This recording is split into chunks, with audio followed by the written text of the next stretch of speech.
Hi, welcome back for the 12th video in my Dominion video tutorial series. This one is a doozy. I'm going to talk about endgame play. This is a really difficult topic to talk about. I'm going to do my best, but I want to start off by making a little bit of a disclaimer. I feel like I'm barely good enough to talk authoritatively about this, and this is really hard to talk about. So I'm going to try and not say anything that's wrong, but I make no promises on here. All the other videos, you can pretty much believe what I say because I'm amazing, but this one's hard. Also, I want to say that if you've got feedback on this video, I'm not positive I'm making this as clear as I can, and I'm not positive that I'm presenting this in the best way possible. So if there's something that's confusing or something that you feel like could be said better or, made into video format better, please leave me a comment. I'm probably going to be maintaining this video and maybe doing newer versions of it. Anyway, in endgame play, usually you only can do endgame dancing effectively in two-player games, so I'm going to limit the discussion to that. Pretty much nothing of what I'm saying is applying to three-player games unless one person is just kind of not doing anything at all. So, yeah, that. I want to break this up into three sections. The first one, I want to talk about what are favorable endgame conditions. The second one, I want to talk about when is it good to get the initiative on greening, meaning there are 8 provinces in the pile, when do I buy that first one? And then when is it good to build more? So let's talk about favorable endgame conditions. Here's a couple of endgame, these are a couple of states that a game can be in where you are favored going into the endgame. First, if you are roughly equal to your opponent in points, but you have a better deck, that's good, right? Now, usually, this is only relevant when you've pursued a different strategy, and you can use this metric to see whether or not you're better off. So, like, if there's an engine mirror, there's, like, several things I have to say about that later on, but what I'm saying here is, like, if you're playing an engine versus big money, usually you want to get to a point where you're, like, the same in points, but you can do more than them. You can usually translate that into a win. Or another ending condition is like reliable province per turn, but you have a lead in points. So like if you can't do more than a province per turn and you can do that the rest of the game and you're already winning, like you saved an estate as tiebreaker or something, yeah, you're doing great there, and that's something to shoot for. Also, I want to make this analogy. So, like, let's say you're threatening to win the game, like by a pile out or by emptying provinces on your next turn, but your opponent can't do that. This is a lot like checking the king in chess. It's threatening to win the game, and it's forcing your opponent to do something about it. If they don't do something about it, they're going to lose the game. Now, the nice thing is in chess, your opponent is legally required to play around it. In Dominion, if they don't see it or if they, choose not to play around it, you can just win games that way. And, I mean, yes, against a perfectly competent opponent, they're not going to let you do that if they have any alternative. On the other hand, I've won a lot of games this way. So checking the king, while it's good in chess if there's a purpose to it, it's pretty good in Dominion. So how do you do this? Well, a big way is to just have more buying power than them. If I'm threatening to win on piles next turn and you can't do it, then that's really good. I'm checking the king. I'm threatening to win. If I can empty provinces and you can't. A lot of these cases, particularly the province, usually you're just winning because your deck is way better. On the other hand, with the 3 pile in particular, you're going to force your opponent to get points. If you're going to threaten to win this game now and they can't do anything about it to end it, usually the only thing they can do is to get points. And if they didn't want to get points, you've just caused them a huge inconvenience. You're making them play suboptimally just so they don't lose the game immediately. So like that is especially potent when your opponent does not want to green. And also it goes without saying, if your opponent's checking you, if they're threatening to win unless you get points, you should get points because losing is bad and you don't want to do it. So, keep an eye out on that. Make sure you're very in touch with what your opponent's deck is doing. In fact, I mean, pretty much this entire video assumes you know the exact capabilities of your opponent's deck. That's really important when you're playing in the endgame. So, like, if you don't know that exactly, maybe you should be paying more attention to what your opponent's doing. Okay, so along with this favorable endgame condition thing, I want to talk about, like, how many provinces do you want to leave in the pile in order for it to be a favorable endgame condition for you? And usually the answer to that is one more than your opponent can get. That means that if they fully extend, they do the full potential of their deck, and they get all those provinces, you at least get one more turn to get that last province and then maybe some additional points. Having the last turn of the game is really powerful. In fact, this is really similar to PPR, which I want to talk about, but let me first say that the fact that you're putting them in this position where there's one more province in the supply than they can get, they have to duchy dance, right? They're going to have to play around this. They're usually going to have to get some duchies as a result. And if you're the first person to do that, you're put in a weaker position. That's why it's strong to put your opponent in that position, right? So you want to make them do this. This is a really good analogy, and this is going to get you through a lot of the cases. If you have a chance, leave one more province in the supply than they can get, so that you get the last turn of the game, or you make them make a weak play in order to deny that to you. So this sounds a lot like PPR, and I want to talk about this because PPR, the penultimate province rule, if you've heard of it, I'm just going to go out and say this. Like, forget everything you know about PPR. PPR applies to the case where there are no kingdom cards. And that's really where it ends. Like, on weak big money boards, maybe you can still apply it. But, like, PPR is just, it's poorly stated, and it's a very specific case. And the problem is, most people just generalize it, and they say, don't buy the second to last province. Which, I mean, sometimes that's what you want to do, but that's really not the spirit of the rule. So I want to make my own version of PPR that's much more generalized, will include PPR, and can't be taken incorrectly in order to make suboptimal plays, and here it is. So don't make it so your opponent is capable of winning the game on their turn, unless counting on their deck to fail is your best shot to win.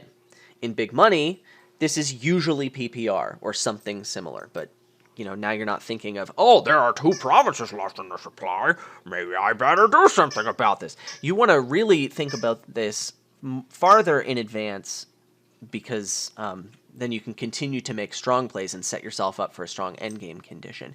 If you plan for this a couple turns in advance, which basically the rest of this video is about, you're going to do well there. And the dog, with her squeaky triceratops, definitely agrees with this. She is voicing her assent here, and she looks really excited about it. Okay, so when is it good to get the initiative on greening? And why am I jumping from that to this? Well, this is where you start thinking about, hey, I need to set myself up for the favorable endgame condition where there's one more province in the pile than what my opponent can gain. This is where I need to start thinking about it. When there are 8 provinces in the pile, how do I know when to buy the first one? And yes, Lexi, this is a very confusing topic. I feel your pain, and I know you're anxious, which is why you're squeaking that triceratops so much. But trust me, we're going to talk about it. So there are 3 different scenarios when you're roughly equal to your opponent, when you're ahead of your opponent, and when you're behind your opponent. And the things you look for are different in these cases. So first of all, it's good to know how far ahead or behind your opponent you are. Otherwise, you might not know what to look for. But second of all, I just want to point out that, like, the rest of this discussion is pretty well geared towards engine games. So usually in big money games, you just kind of want to get provinces when you can. In engine games, a lot of times you're going to take turns where you have $8 or more and build with them instead. And so this is hopefully going to educate you on what to do in that situation. So let's talk about the situation when it's roughly equal, and you are thinking about getting the initiative on greening. What do you look for? And I believe the main discriminating factor here is you need to look at how many provinces are you aiming to buy each turn. Depending on how many provinces you want to buy, it can affect how good buying the first province is. So if you're going for 1 province per turn, here's some things to look for. You want to make sure it's not really fast to just build up to double province. Usually, if it is, you're just going to be overtaken by a better deck. If it takes like 1 or maybe 1.5 turns to make your deck from a single province deck into a double province deck, then usually you just want to do that. On the other hand, if it takes too long, like you're buying treasures that you have to draw or something,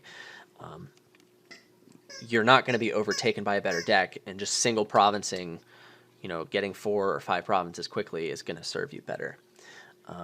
Also, I want to point out that 1 province per turn, if you get the initiative on greening, this is really good as second player, right? Because if you're tied in points, you can use that first player. You can put your opponent to where there's only 1 province in the supply, but getting it makes them lose on turn. So it's a really powerful position. So yes, this requires you to build a turn faster than them, but this is a great way to convert that 1 turn of pace into a win for you if you're going for 1 province per turn.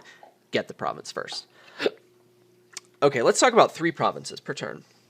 3 provinces per turn is pretty much always really good to start greening with. If there are 8 provinces in the supply and you can buy 3 of them, you almost always want to do this. And here's a video demonstration to just show you why. So why is it really good to aim for triple province turns when you're greening first? So let's say I get 3 provinces, and now it's my opponent's turn. What's a strong play that they can make that is really good considering I'm threatening to get 3 more provinces this turn? If they triple, that's easy. I just double and win. That's super easy. Oh, look, my cat's going to be my opponent here. Let's say that Coriander gets 2 provinces. Get the provinces, cat. Okay. Let's say that he gets 2 provinces. Well, then I just triple and win, right? That's still no good. Okay, so let's say, he wants to leave 4 provinces in the supply. Okay, great. He gets 1 province, he's going to leave 4 in the supply. And let's be really generous and say that he can get 4 duchies with it. So, that's, pretty ambitious. But let's say he gets that. This is best case for my opponent. Now, I triple. I've got 36 points, and in order to just tie me, my opponent has to empty the province and the duchy pile while making his deck that much worse. So, right off the bat, by tripling right off the bat, my opponent is in a much weaker position because he's had the duchy dance first, just like I talked about earlier. So if you can triple, and you can triple again, that's a really strong situation. It's extremely hard for your opponent to play around. He basically needs to empty all these provinces. Even a 4-province play is super weak against this. So, getting initiative when you have 3 province turns is super strong, and you should almost always do it when you can. Okay, so now let's talk about if you can go for 4 provinces per turn. A lot of times you don't want to do this, and that's because once you can get 3 provinces per turn, normally you should just buy 3 provinces, right? Going for 4 is seldom worth it unless you're really far ahead, or maybe you're aiming to get all of them in 1 turn. But usually building decks that get 4 provinces per turn isn't all that great. So just build decks that get 3 provinces per turn. That's the answer to that one. Finally, 2 provinces per turn. So I skipped this one because it's a little more difficult to talk about. And this one requires a lot more nuance. A lot of the times, it can be good to build up to 2 provinces per turn, but it's not necessarily good to get the initiative on greening by buying 2 provinces before your opponent does. What's going to happen here is usually a lot of duchy dancing. So what you want to do a lot of the time is aim to get 1 province and build some. And so here's some more demonstrations that are going to help educate that and sort of have you see why these things can end up being good for you. So let's say both you and your opponent can double province.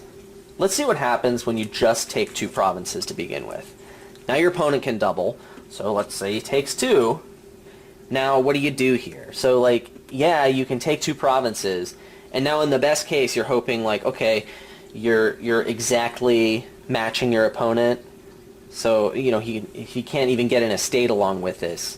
Then, maybe you could win or potentially tie. So in this case, all the factors that were going on other than the double province are favoring you, and yet, you're going to tie or maybe win sometimes, depending. this really isn't that good. And by getting the initiative on greening, we want to try and realize an advantage that's more concrete than this. So let's see if we can do better.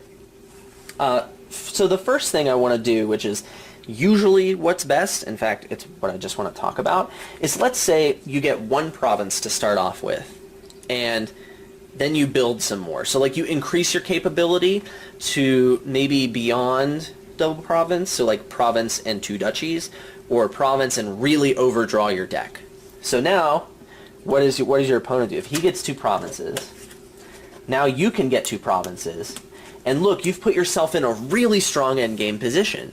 If they get 1 province and some other green, then you can get these 2 provinces. So by leaving 3 provinces in the supply here, this is really good. It forces your opponent to start the duchy dancing, which is a weak play. So by putting 7 provinces in the supply, you're setting it up so that you can both double, and you do that, and you're in a strong endgame position. Now your opponent has to already make a play with 7 provinces in the supply. Just by doing this, your opponent already has to play around this, so he's going to do something maybe he doesn't want to do. So let's say he mirrors what you do. Buy 1 province, build some more. Great. Okay. Now he's done the right thing, and let's say, you both double province. Well, that's no good, because now you can just double province and win the game. So now he can't double province here. He has to now get 1 province and something else. So even this play isn't that strong for your opponent. Okay. So really, what can your opponent do to play around this? Well, a lot of times your opponent might do province and like some duchies or something. I mean, now that your opponent is doing this, like you have this somewhat favorable position where you can take 2 provinces out of the supply, but like him not getting that second province, it didn't really do all that much for him. Like maybe he can get 2 provinces now, maybe kinda, and then maybe some extra duchies, but now like your opponent's deck at this point is actually doing a lot more than yours, which kind of violated the premise of this. If you were even, this wouldn't be available to your opponent. So what I'm saying is, if you're both able to double province, getting 1 province and building more is usually a pretty strong play to make. It initiates the end game here, so that you're going to be favored a lot more of the times when you're both fully extending your decks, which is what you want to be doing. Alright, so that's the case when you're roughly equal to your opponent. Throughout that, I assumed that your deck and your opponent's deck are doing about the same thing. So now, let's talk about if you're really far ahead. When do you want to start greening when you're far ahead? So here's a couple of situations. The first one is, let's say the only way you can lose a game is by a sneaky 3 pile. And what does that mean? Well, yeah, some piles are low. That's necessary for this. But, you are pretty far ahead. So what I like to do is think ahead a couple of turns from the perspective of my opponent. Let's say I stall next turn. Let's say I do absolutely nothing. I get the worst possible luck.